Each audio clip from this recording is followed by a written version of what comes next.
Bueno, yo voy a hablar sobre el significado de la frase todo para el pueblo, pero sin el pueblo. Básicamente se refiere a la máxima preocupación del rey, que es su pueblo, pero el pueblo no está consultado. Y se relaciona con los cambios del rey, ya que el rey mantiene su poder absoluto, eh, se convierte en el primer servidor del Estado y con todo eso lleva a cabo ciertas reformas que le sirven para lograr la felicidad y el progreso de sus súbditos. Bueno, ahora voy a hablar de las 5 transformaciones del hipotismo ilustrado. Hubo 5 grandes transformaciones. En la economía, la liberación de propiedades y la libertad de comercio. En la educación, las clases populares y el apoyo a la investigación. En la justicia, que se crearon nuevas leyes, se suprimió la tortura y se limitó la pena de muerte.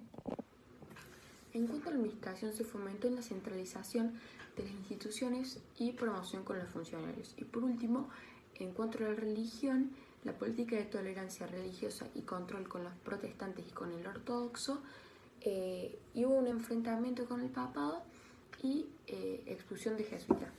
Bueno, después una de las consignas era definir revolución, cercamiento de campos y trabajo rural a domicilio.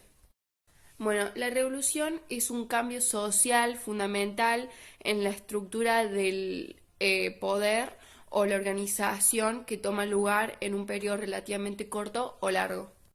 Bueno, cercamiento de campos se refiere cuando en un momento los espacios comunales comenzaron a acercarse y terminaron, o sea, y la tierra terminó quedando en manos de propietarios. El trabajo rural a domicilio consistía en que un comerciante compraba materia prima en la ciudad y la distribuía en campesinos pobres que la trabajaban y después llegaban a un acuerdo con el dinero, o sea, qué precio tenía, que básicamente era un precio estipulado al trabajo que le daban. Bueno, y ahora vamos a hablar de las 3 grandes causas de la revolución industrial. Como vamos a hablar más adelante, la primera es el aumento de la población. Desde el siglo XVI, la población estaba en constante crecimiento, que esto provocó que haya una mayor cantidad de mano de obra para tareas no agrícolas. Y también causó que haya una mayor demanda de bienes y servicios, por tanto se necesitaban más ingresos, porque también había mayor cantidad de consumidores. Por eso no tenemos el desarrollo de nuevos mercados, que desde el siglo XVIII se logró desarrollar nuevos mercados. Estaba el interno y el externo. El interno se creó por el crecimiento de la población, la eliminación de fronteras y el desarrollo de nuevos transportes, mientras que el mercado externo se vio fortalecido por el desarrollo de la flota británica que transformó a la Inglaterra en la principal flota marítima del siglo XIX.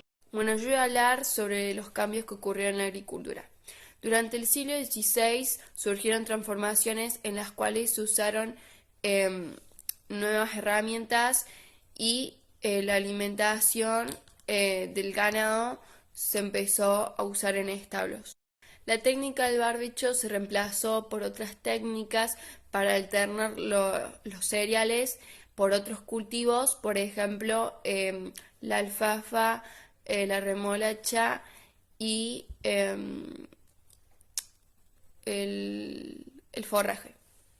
También comenzó la abono de origen animal que produjo cambios en la tierra. Todo esto contribuyó en, en el aumento de producción de alimentos. Bueno, ahora voy a hablar de las transformaciones sociales en la revolución industrial. La sociedad industrial capitalista creó la división de las clases sociales, por lo tanto también creó la división de la clase media. Era una sociedad dividida en las diferencias de accesos de bienes, servicios y recursos.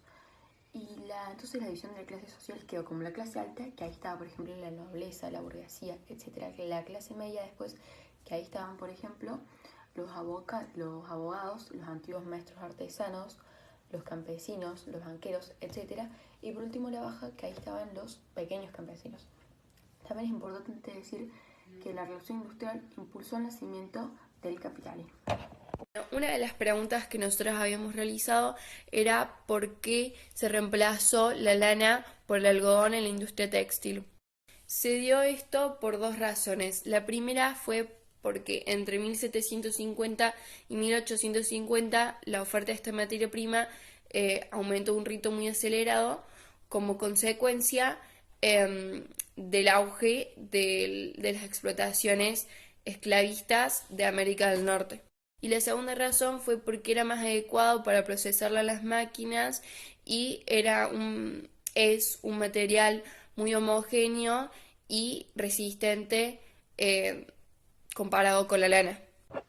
Una de las preguntas que nosotros le hicimos al texto fue ¿qué cambio generó el aumento de la población en la revolución industrial?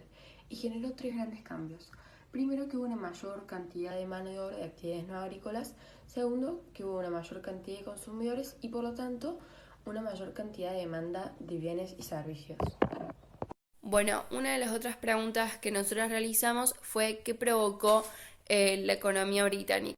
Las profundas transformaciones de la economía británica provocaron la constante expansión del trabajo obrero y asalariado.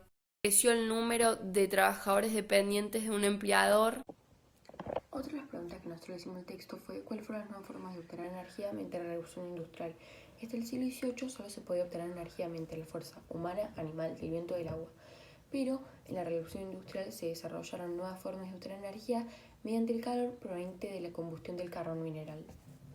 Otra de las preguntas que nosotros habíamos hecho fue ¿por qué fue importante la industria textil en el origen de la revolución industrial? Bueno, básicamente fue importante la industria textil porque fue una de las primeras que incorporó innovaciones tecnológicas y esto ayudó a aumentar la producción.